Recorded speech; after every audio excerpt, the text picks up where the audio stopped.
I am Samina Tariq from a foodie's kitchen, and today I'm sharing a recipe for Nargisi Kofta, which is like a desi scotch egg. It's made in a masala sauce.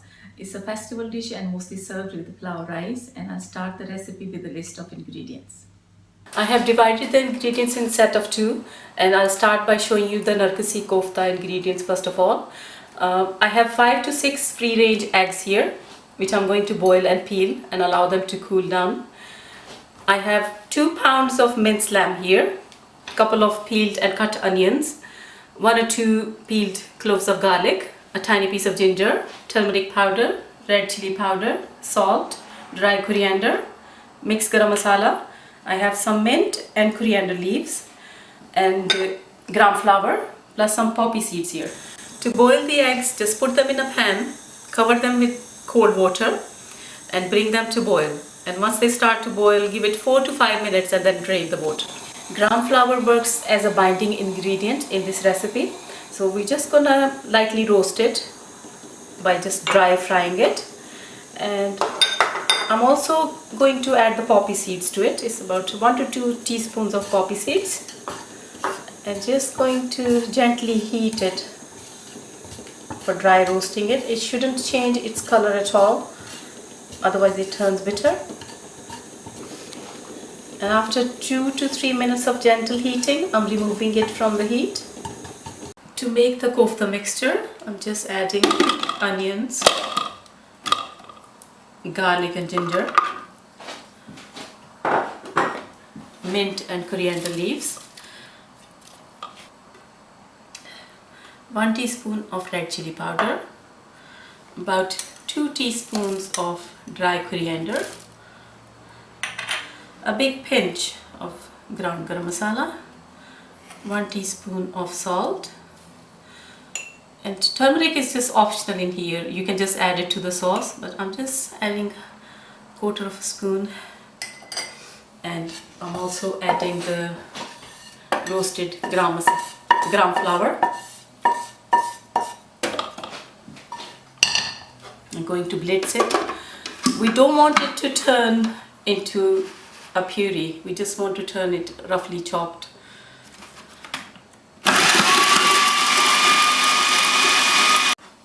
Once the ingredients have chopped, I'm just adding the mince.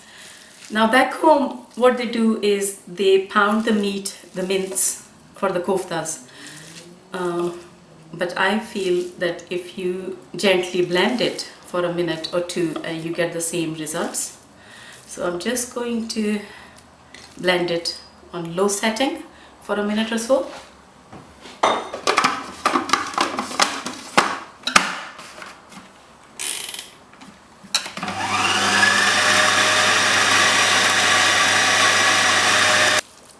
If you have a lot of mince, it's better to do it in batches. Then it gets mixed properly and gets blended evenly.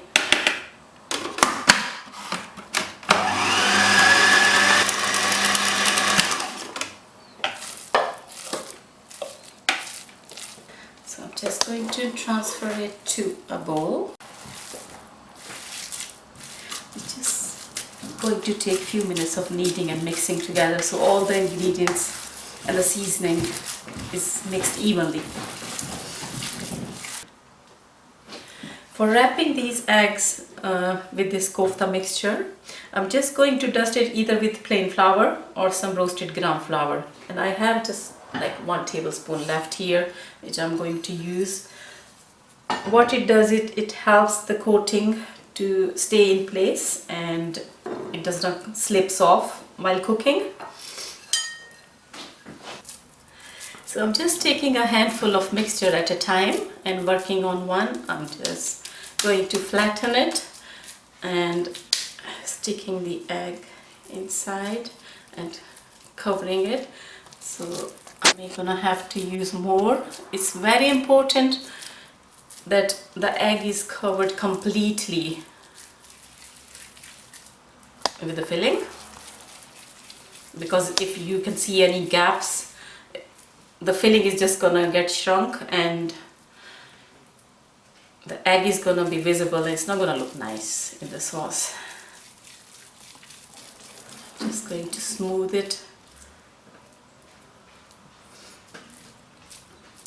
And once I made all of them, I'm just going to start preparing the sauce. Meanwhile, they can rest in the fridge. Some people like to fry the Scotch eggs, and I say if you fry the mince, it does not smell very good. So I'm just going to cook them in the masala sauce rather than frying them.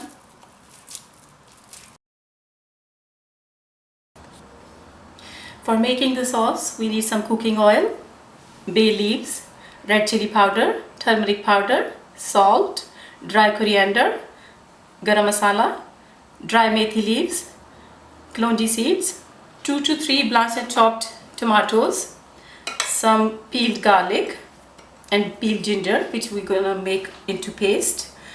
And I have 2 to 3 peeled and cut onions here, which I'm just going to finely chop. We start heating like good few tablespoons of oil, adding the bay leaves.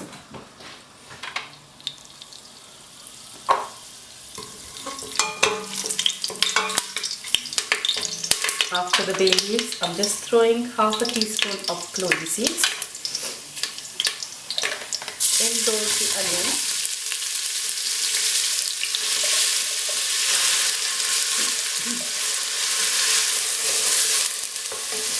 Just need to saute and brown the onions for a good few minutes, like we always do in all the sauce making processes. I'm using my pressure cooker again because it's going to speed up the cooking. If you're not using a pressure cooker, you may need to add more water for making the sauce or for cooking the koftas itself. After browning the onions, I'm adding 1 to 2 tablespoons of ginger and garlic paste.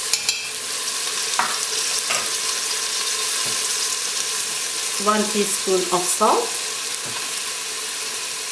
half a teaspoon of turmeric, 1 slightly heaped teaspoon of red chili powder, 1 to 2 teaspoons of dry coriander. Now the ground garam masala and the methi leaves, they can always be added when you stir frying the sauce or at this stage. It does not make a huge difference. And after mixing these ingredients, I'm just adding the tomatoes. Plus, if you like to use any cumin seeds or whole garam masala, like cinnamon stick or something, you can always throw it in. I like to roughly grind them, and I like to add a big pinch towards the end or while I'm stir frying. And in goes the tomatoes.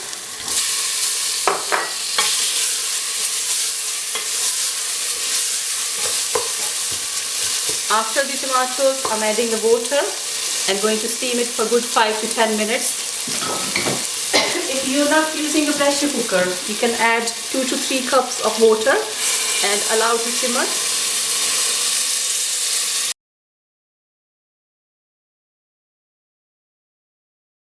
Sauce ingredients have cooked properly, but there's still a lot of water, so we're just going to reduce the water a bit.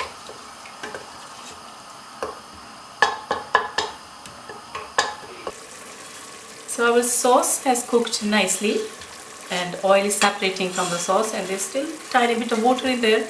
I'm just blending the sauce because we need smooth sauce for this curry.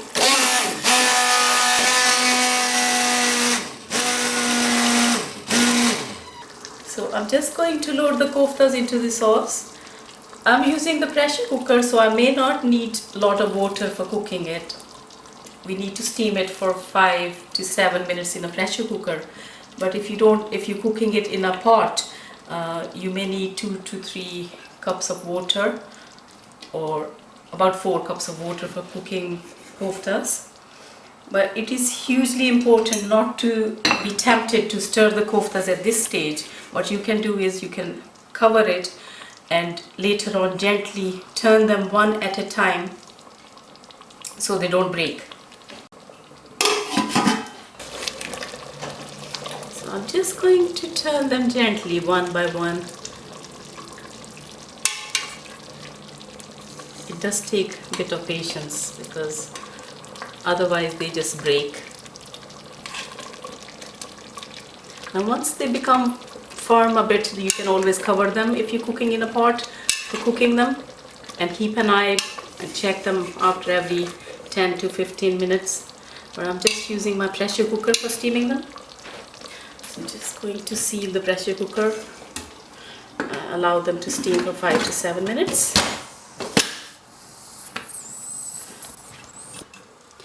Nargisi koftas, they cooked inside properly, and I'm just going to garnish with some chopped coriander and a pinch of ground garam masala or cracked black pepper on top, and we're just ready for serving.